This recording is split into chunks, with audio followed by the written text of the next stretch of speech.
Now this takes me back. About 5 years ago, I uploaded my first high-effort project onto YouTube. It was a review of the Total Chaos GZ Doom mod. Even though that video is ass, it's one of my favorite games I've reviewed. It's like a three-way tie between these guys. When I heard this remake was announced, I was kinda surprised. I remember seeing screenshots of it way back when, but the dev was working on other stuff at the time, so I didn't think anything would come of it. The trailers that dropped years later looked amazing, but I was still skeptical. If you know me, you know I'm pretty anti-remake. I want to go on a little tangent about that, but if you're not interested, there's timestamps for everything. Really quickly, I just want to mention that this game has a lot of flashing lights, so if you're photosensitive at all, probably skip this one. Anyway, onto my remake rant. I have a big issue with remakes. Almost all that I've played either sand off unique edges of their source game, resulting in an experience that is just fine, or they're immediately redundant. Dead Space Remake is definitely a much better game than OG Dead Space. The problem is that Dead Space 2 was already the better Dead Space, and it's been around for years. In theory, the remake would replace the original for me, but Dead Space 2 already did that, and between it and Remake, I like 2 more, so if I wanted to replay a Dead Space game, I'm probably gonna go with 2. RE4 Remake is like RE4 Original, but with less entertaining writing, slightly worse gunplay, and the ability to walk left and right. They cut out a lot of stuff I liked, like the giant Salazar chase or the lava castle. It's a fine game. I blasted through it in a couple days, enjoyed what I played, and never thought about it again. I don't hate either of these games, but I don't love them either. They're just kind of whatever, and that's a problem. Dead Space 2 is one of my favorite games ever. I know the remake isn't for 2 specifically, but I'm naturally going to have high expectations for new games in this series, whether they're remakes or not. RE4 isn't one of my favorites, but still very memorable and special. In particular, I love how fucking goofy that game's writing is.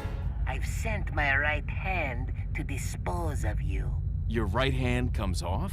RE4 Make, then taking itself much more seriously, feels not in the spirit of things. It's an experience that is fine, competing with an experience that is memorable. Also, the logic behind these remakes is cynical. Like, these games are already good and I've already played them. Give me some new shit, man. The only reason I can think of for remaking a game that already made a gazillion dollars is to make a gazillion more dollars. Artistically, it doesn't make any sense. Why wouldn't you try to remake a game that completely blows ass? I want to see the Steel Battalion Heavy Armor remake where they actually mail a real live FromSoft employee to your door for you to beat the living shit out of as an added layer of immersion. And also so they can pay for the crime of releasing this terrible, terrible game. But that'll never happen. Not in this profit-first fucking hellscape we all endure. I'm bringing this up to explain why I'm more interested in Total Chaos Remake than I would be for others. The important context is that the mod Total Chaos is still pretty recent. Came out in 2018 and was re-released a couple years later. On top of that, this new remake is still being developed by Wadaholic, the person that made the original mod, but now they have more experience and a team and a budget. Basically, this doesn't seem like an encore cash grab so much as it does an artist unsatisfied with the previous work and returning to have another crack at it. So, let's see how it turned out. It's not too late.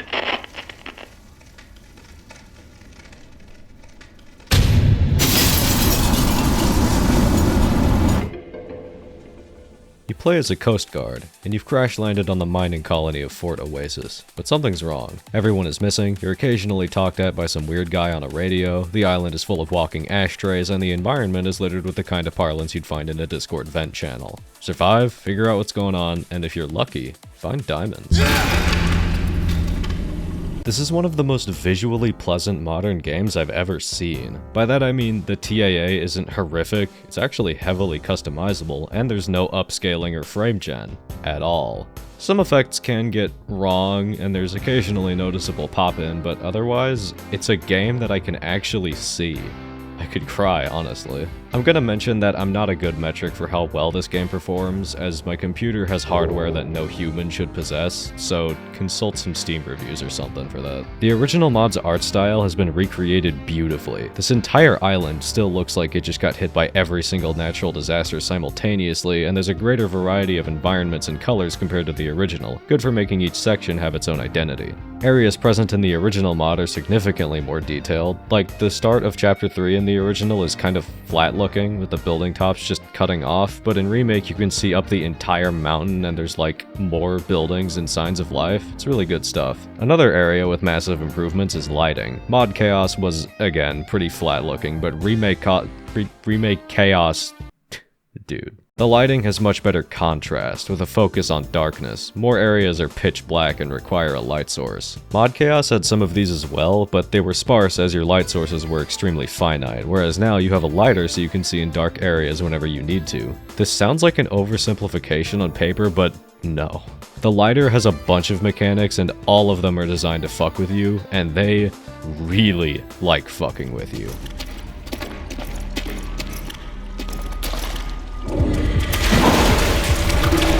More on that later. I remember the mod having good enemy variety, between the normal dudes, the chompers from Darkwood, and the necromorphs from Dead Space, and Remake is no different. The enemies all look either the same or better, and they get some more details, like getting bloodied as fights drag on. If you're really paying attention in combat, you can see blood trailing off your weapon sometimes. Always a nice touch. I do have one issue with how the combat looks. Total Chaos has introduced some ragdoll physics, but they're kind of undercooked. The motion blending from the enemy being alive to dead is pretty jarring, almost non-existent, and it seems inconsiderate of what action the enemy is currently taking. Like, they'll be slightly crouching or hunched over, and when I kill them, they'll suddenly stand up straight and then just kinda limply fall over. This does seem to be enemy specific, which makes me think it might be a bug, but I don't know for sure. I can think of one other thing that is definitively worse. Both games have these jump scare fellas that cause static to appear on screen. In the mod, this effect is fairly mild, while in the remake, it mandates an epilepsy warning on top of happening a lot more frequently. Outside of that, I can safely conclude that Total Chaos looks incredible. The technical side of it is still spotty for sure, but the art style is peak, I fear. So of course it sounds just as good as it looks, if not better.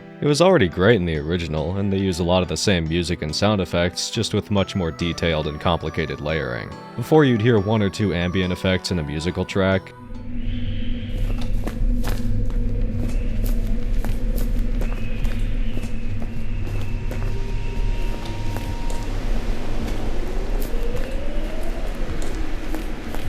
now you'll hear several ambient effects coming from different places on top of music.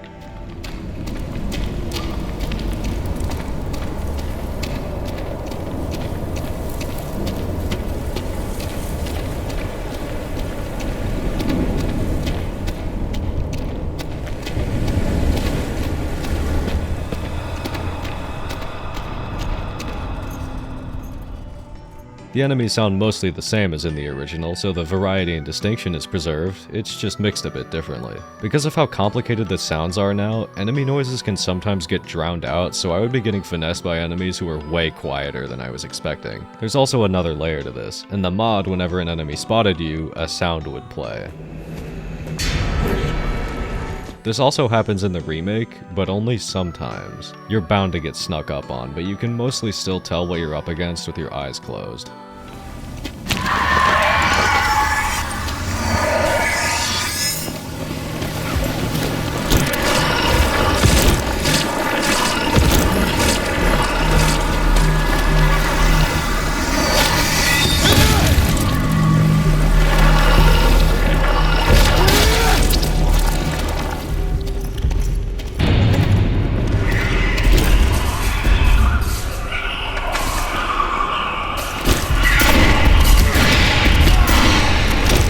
One thing that you probably noticed from those clips is that the combat is fucking loud. I don't hate it, honestly. It makes it much more intense. Landing hits feels real good and chunky, but still, this waveform makes me nervous.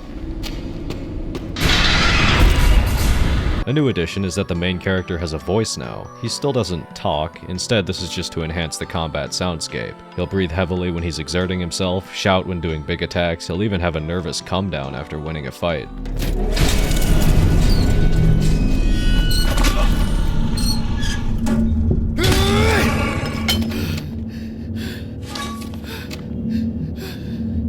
All very good additions, but sometimes it's a little weird. Like, there are enemies that stand still and die in one hit to basically anything. You can lazily kill them from far away with a rock or something, and the MC will still act like he just narrowly escaped a fight for his life.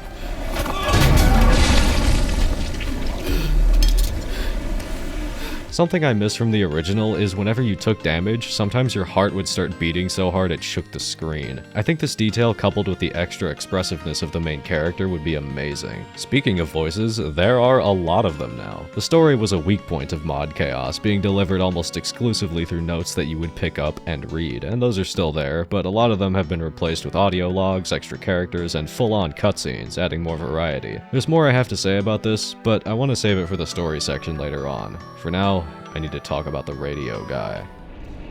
I've been alone in this place. Isolated and rotting away. It has been suffocating. His voice direction is completely different, and he has a lot more to say. This is kind of complicated to talk about, so bear with me. This new voice is simultaneously more and less fitting than the one in the mod. I've been isolated in this place. It has been suffocating. The old guy sounds like some biblical demon or something, and the new guy sounds like, well, a guy. Like I said before, he has way more to say, but still says stuff the old guy says, and hearing the strange prophetic lines coming from this white guy from New York feels kinda strange. But when he's saying new lines, he sounds amazing. They were all looking down on me. Lita and Ryan. Those smug fucking faces. Watching me. Smirking at every step and every stumble. I checked, and unless I didn't find the right website or something, this dude isn't even a voice actor. He's a music producer for Wadaholic's other game, Turbo Overkill. Could I respectfully request a mild alteration in career path? Because, like... You came here seeking meaning. Seeking truth. But when you stood at the threshold, you faltered. You couldn't go through with it. They won't save you, they'll strip you apart, piece by piece, until there's nothing left. If you won't let me open your eyes, then why are you even here? I'm picking these lines out of my teeth, man. He kills this shit. It makes me think that this character would have been better if they just did a full rewrite instead of this weird halvesies situation. Now's a good time to get into the gameplay. This is a survival game, so you've got a few meters to think about. Health, blood loss, hunger, and stamina. Health only regenerates with items. Bleeding can occur when you get hit and drains health until you fix it. Hunger drains over time and can reduce your stamina until you eat something. You have to be careful you're not eating some moldy biohazard or else... it's actually fine. Buddy must have been microdosing compost in preparation for this day. Most types of food can also increase your stamina, more so if you cook them with the rare gas cooker. Stamina can boost your performance in combat by making your stamina bar more efficient, which lets you attack faster and more frequently. We gotta talk about the combat. It was pretty fun in the original, albeit simple, and now it's a circus. You'll mostly be melee fighting, so let's talk about that first. You have a 3-hit light attack chain which does more damage with each consecutive hit. You have to commit to the full thing to get real damage out of it. Just tapping enemies isn't gonna cut it. But going all the way through with the 3-hit combo is risky since you have to stand still in roughly the same spot while you're going beatdown mode. Other enemies can easily interrupt you. This is where the heavy attack comes in. It has a slow wind up and 2 charge levels. The first one does a big chunk of damage to an enemy, and the second one does a bigger chunk of damage to a group of enemies. Additionally, after the heavy comes out, you can move faster for about a second, letting you get out of harm's way, so if you have the space for that long windup, the attack is very safe. On top of that, it's a lot easier on your weapon durability. Less hits equals less durability lost. Some weapons don't get heavy attacks, and others have an infinite light attack instead of that 3-hit chain, so you can stack some stamina and then do this. You have a dash that consumes some stamina. There's no iframes here, this is strictly for getting far away from the bad men. One of the biggest changes is regarding throwables. In the mod, this was basically a joke. You only threw things to activate switches or to deal with one specific enemy type, and outside of that, they were pretty useless. Well now, many enemies will get stunned if you throw a rock at their head, just like in real life, which lets you pull up and feed them their teeth. Again, just like real life, but there's more. You can now throw any weapon in the game that isn't a gun. Normally, this doesn't do much other than mediocre damage damage for a really high durability cost, but if it's a sharp weapon like a knife, you can impale enemies which stuns them. It's worth noting that if you have multiple copies of the same weapon and you throw one, you'll automatically equip another one, leading to what I've heard described as kitchen sink gameplay.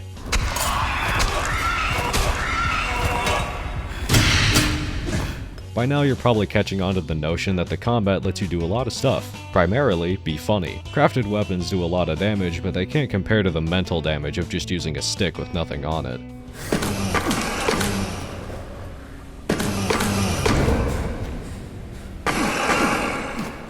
Let's talk about the enemies. They are good!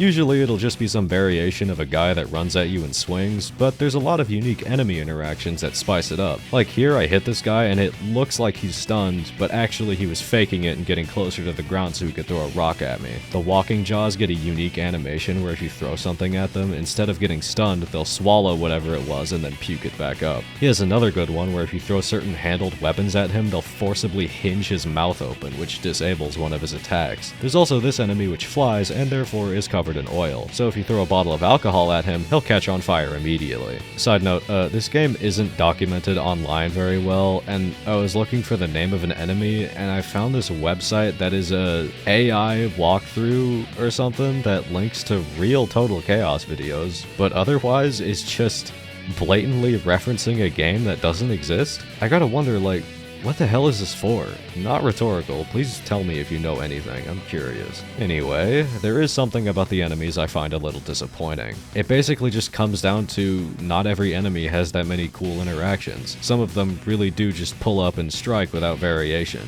There's also not much in the way of new enemies. There's this one guy and his gimmick is you can't tell which one is real and which one is set dressing until you get close, but actually fighting him is kinda dull. Oh yeah, there's guns. I don't know, you shoot him and stuff dies eventually. The main difference I notice is that before you could stagger lock enemies and push them around, but now they don't give a shit. Whatever, the shotgun works. That's good enough. There's also parry, because every game needs to be Sekiro now.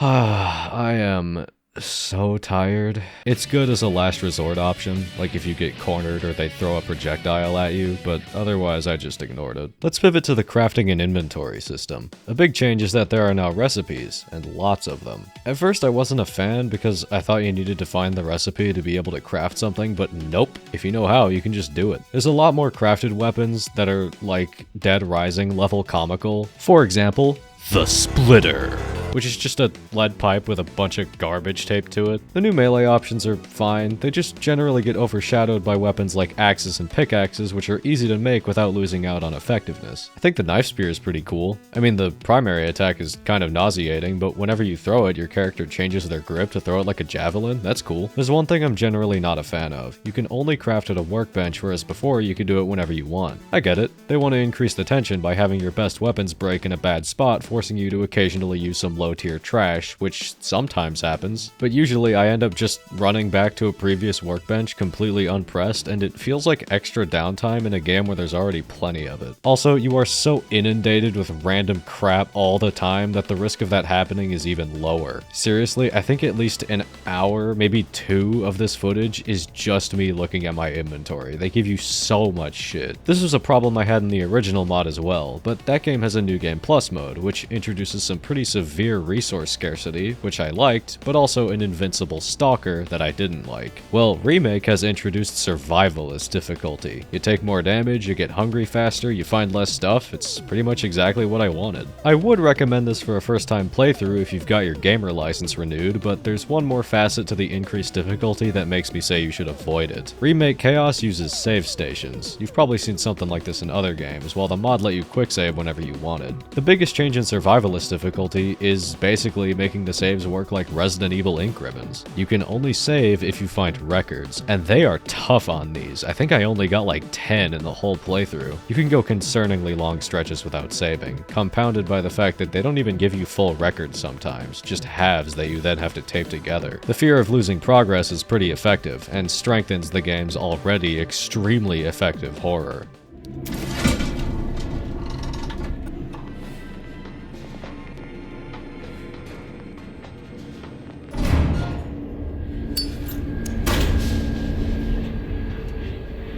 Not to imply the moment-to-moment fights are particularly tense, as with all the clown penis stupidity and it generally being easy, it's hard to feel a sense of tension. No, I'm talking about stuff like this.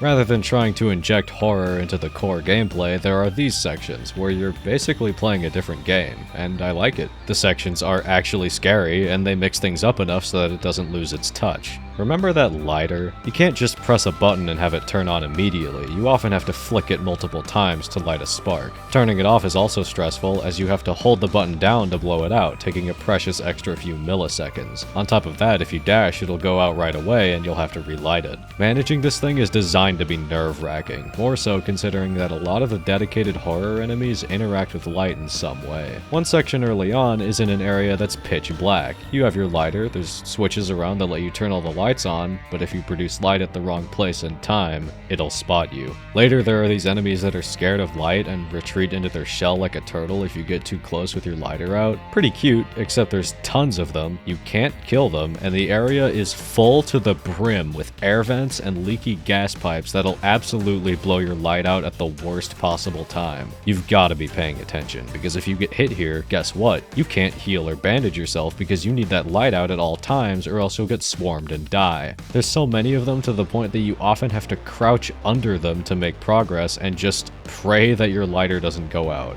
Oh yeah, did I mention that the lighter just goes out on its own sometimes? I don't want to say more, because it's basically recap territory. All you need to know is that the answer to the question, is the game scary, is yes. There's also these nightmare dream sequences that aren't scary so much as plot specific. These sections give me pleasant memories of experiencing games like Cry of Fear, you know, before Rumple did all that shit. That was a good time to pivot to the story, actually. Even outside of the monster infestation, the island seems very strange. As in, like, there's no notes or anything referencing all the Creaturezoids wandering around. Instead, every scrap of information you find seems to revolve around someone named Tyler. You can accurately deduce pretty early on that Tyler is the guy on the radio, as he reacts to audio logs and cutscenes, but there's still a lot that's up in the air. Why does he talk like he knows you? The sooner we reach the mines, the sooner we can put a stop to this madness. Together. We ain't chill like that, brother. You gotta stay in your lane. Actually, why is the main character even here? I mean, I know he got shipwrecked, but... Wait, what?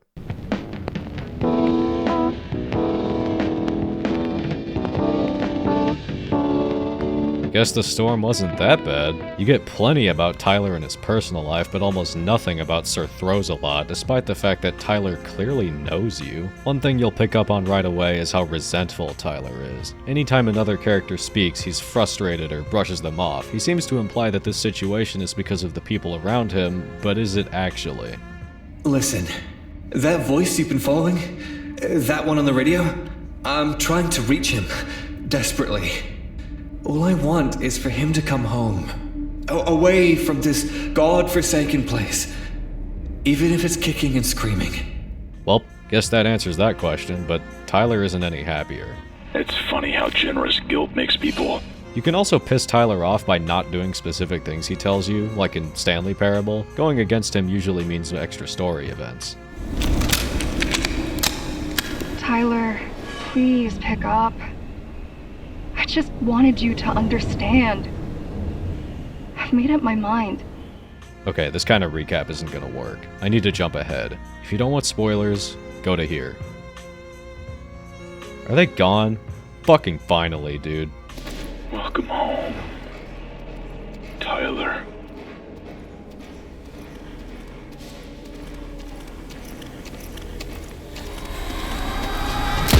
Tyler and the main character are the same person. The actual story of Total Chaos starts a long time ago, before the events of the game. It's still a shipwreck like the intro, but instead of finding a bunch of monsters, Tyler finds a welcoming mining community. They nurse him back to health, repair his boat, and just generally make sure he's okay. By the time he was ready to leave, he didn't want to. It's heavily implied that Tyler already had issues with depression amongst other things, and he was abused at his mainland job. The island is the first place he ever felt welcome somewhere. Seems too good to be true, and it was. His girlfriend Lita hated the island, and that led to friction between the two, eventually causing Lita to leave without warning. This was a big hit to Tyler's morale, but not nearly as much as what came next.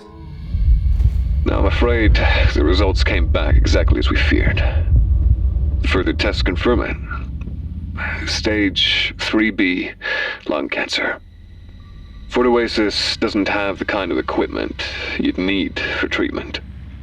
There's simply nothing here that can help you at this stage. You'll need to return to Clearwater as soon as possible for chemotherapy, possibly surgery. I'm sorry, Tyler. It most likely originated from the fumes emanating from the coal mines. Like you heard, there was nothing that could be done on Fort Oasis, so Tyler moved back to the mainland, where he actually beat the cancer, but it took years. By the time he entered remission was the same time that he discovered that the mine on Fort Oasis had dried up and everyone had moved away. So there goes my ticket home. Fort Oasis is a barren wasteland. Everything I have ever wanted, it has all been taken away from me. I've lingered here far longer than I ever meant to, retracing old steps and replaying every moment, wondering where it all fell apart. But why? What's the point? You can't rewrite what's already happened. My path brought me here to this corpse of a home. These fading memories, they're all I have left. Total Chaos, I find, is generally a story about the dangers of obsession, getting stuck in your ways, lost in the past, over-introspecting, whatever you want to call it. In that clip you just heard, you can hear how self-aware Tyler is. He knows this isn't good for him, but he can't do anything else because he feels like he's already lost everything else. It is frankly terrifying how close he comes to the correct conclusion of, yeah, you can't really change the past, so just look forward. Instead, coming to a much worse conclusion using the same reasoning. I can't change the past, but it's the only thing I have. This obsession drives away everyone around him. He goes weeks without contacting anyone. He ignores his doctor's request to go in for additional treatment. He ignores his friend's wedding invitation. He ignores his girlfriend telling him that they have a child now. Ignore this, all of it. We don't need another distraction. Most people, when given a choice between something good for them but scary and unfamiliar, and something bad for them but familiar and comfortable, would pick the second option almost every time. No one is safe from this. You don't need to have depression or any neurodivergencies at all. It's a grim cycle, one that I've personally lost friends to. So, Total Chaos has a good ending and a bad ending. Which one you get depends on certain choices you make during the game. I don't think the choices themselves are worth recapping. They're all symbolic of Tyler presently cutting people off in his life, resulting in his suicide if you make the wrong choices, and a more hopeful outlook where he survives if you make the right ones. There's only a couple things I have to say about this really. I think the good ending could still use an epilogue of some sort, even something small like Tyler calling his girlfriend, but for now, the good ending is still just him frolicking through the average Midwestern cornfield. Thing number 2. You might have heard that Akira Yamaoka produced a track for this game. It's the credits theme. It's a great song and, in particular, insanely triumphant.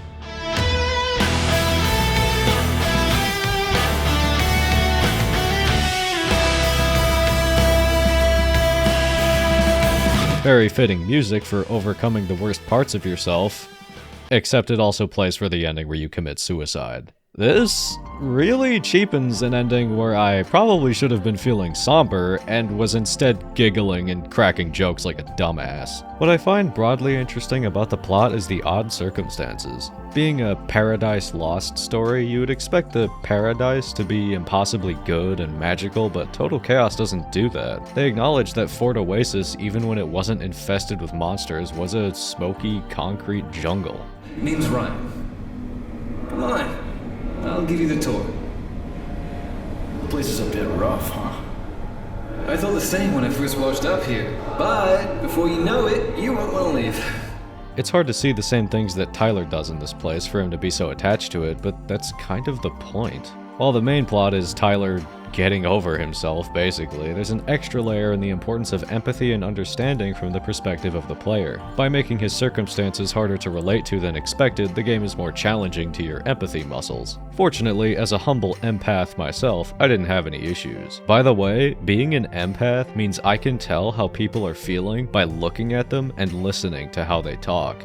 If you'd like to know more, you should check out my course I just wrote. I had time, since I got banned from Reddit. New Game Plus mode! I wrote the rest of the script before it came out, so it's going at the very end. But real quick before that, this update came with its own changes outside of the new game mode. I'll only cover a couple things that stuck out to me. The loading screens have tips now. That's pretty cool, but why are they in the corner? Put them in the center of the screen, man. Apparently the reason these enemies catch fire is because they're emitting lightning, but alcohol doesn't conduct electricity. They're covered in oil, bro. Thing number 2, there are now unique first-person death animations for every enemy in the game. It's cool that they're here, but a lot of them feel kinda rushed. I don't see any, blood or visible wounds or anything, and in some cases it's hard to tell what's even happening. There is one really good one, probably the most important one to get right. It's the death animation for the new Hunter enemy exclusive to New Game Plus. It's pretty short and simple, but carried almost entirely through Chipper Hammond's fucking skin-crawling voice performance.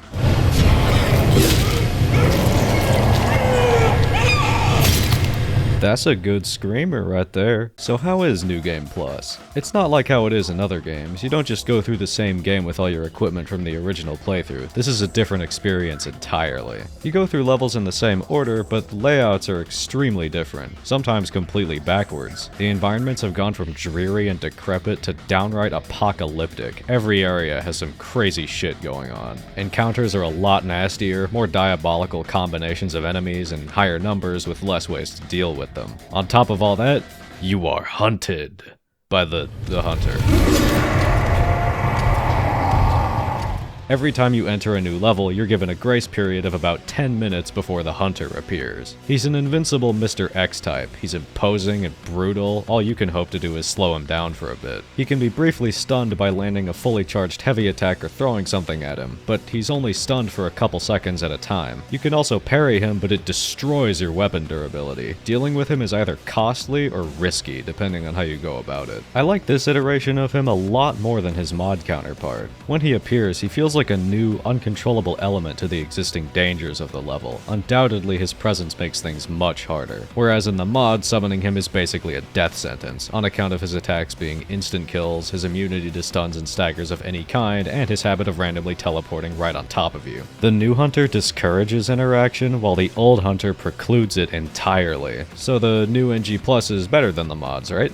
Well, yeah, overall, but I'd still say it kinda sucks. There's two factors that are the source of most of the problems: the new level layouts and the spawning logic of the hunter. I'll cover the levels first. This is kind of hard to articulate, so bear with me. This is a really deep cut, but if you've ever played the Dark Souls Daughters of Ash mod, this is very similar. The levels are the same, but the way you enter and exit and the objectives therein are entirely different. It sounds cool on paper, but in execution, the way most levels have been scrambled results in them being really linear for some reason. I assume it's to force more interaction with the hunter, since there would only be one way forward and back. This is where the second problem comes in. The hunter's spawns are not random. They're in preset locations and trigger based on where you are. This can be pretty frightening early on, because you'll be running away while he's behind you, only for him to suddenly appear in front of you. The issue is that whenever he spawns from a location, he can't spawn from there again for a few minutes, and if you run away from him, he'll despawn entirely.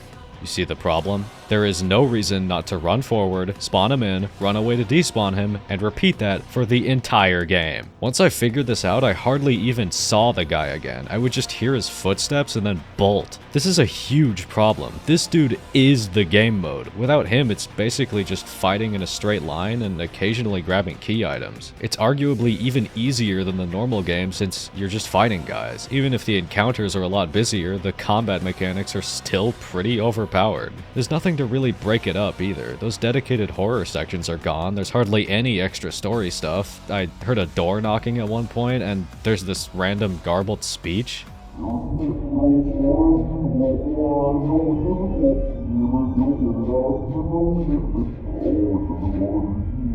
That's the mushroom guy from Hollow Knight, bro. The music also compounds the tedium. Whenever the hunter is in play, the song you hear has to be like a 3-second loop.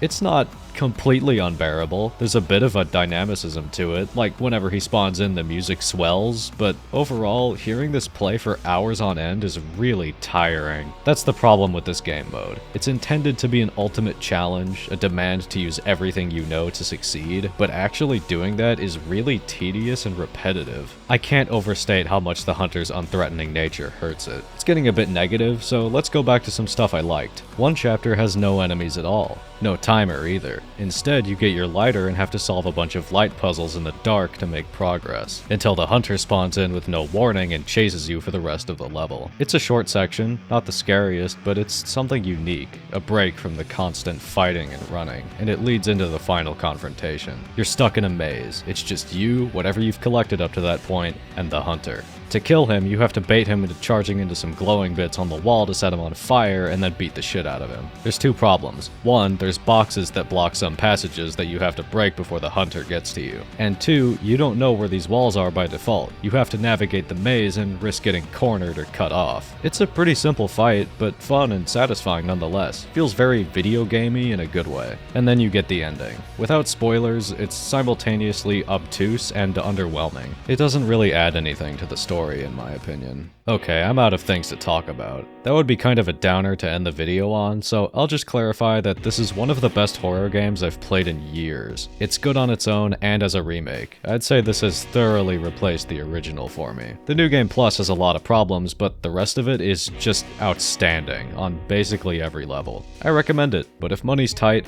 check out the mod. It's still really good.